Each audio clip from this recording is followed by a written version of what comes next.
India கூட்டணி துவங்கினதுலேருந்து அதன் மீது நிறைய விமர்சனங்கள் உண்டு. எதிர்க்கட்சிக்கு இந்தியா கூட்டணி மீது ஒரு தீராத வெறுப்பு இருந்துச்சு. அந்த இந்தியா கூட்டணி பற்றிய ஒரு தவறான அபிப்பிராயத்தை எப்படியாவது மக்கள் மத்தியில் திணிச்சுணுங்கிற நோக்கமெல்லாம் இருந்துச்சு. பட் இன்னைக்கு காங்கிரஸ் மீது திமுக வைக்கிற விமர்சனங்கள் எல்லாமே எதிர்பார்க்கப்பட்டது தான். அதே மாதிரி காங்கிரஸ் ஏதாவது தவறு செஞ்சிருச்சான்னா இல்லை. என்ன காரணம்னா, ஒவ்வொரு கட்சிக்குமே ஆட்சி அதிகாரத்தில் பங்கு வேணுங்கிறது முக்கியமான கொள்கையாக இருக்கும். ஸோ அதன் காரணமாக தான் காங்கிரஸ் தாவேக்காவோடு இன்னைக்கு போய் கூட்டணி வச்சுருக்காங்க.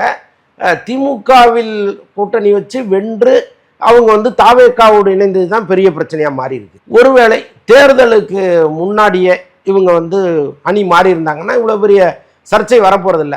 எங்களுடைய தயவில் நீங்கள் ஜெயிச்சுட்டு நீங்கள் அங்கே போய் ஆட்சி அதிகாரத்தில் பங்கு பெறுவதுங்கிறது ஏற்றுக்கொள்ள முடியாததுன்னு திமுக ஒரு கருத்தை முன்வைக்குது.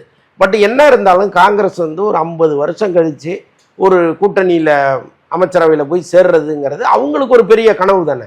அது ரொம்ப ஈஸியாக கிடைக்கும் பொழுது அவங்க அந்த முடிவை எடுத்து தானே ஆகணும். ஸோ அதை எப்படி தவறுன்னு சொல்லுவேன். பட் காங்கிரஸை பொறுத்தளவுக்கு நாங்கள் இல்லாமல் நீங்கள் ஜெயிச்சிட முடியுமான்னு கேட்குறாங்க அவங்க.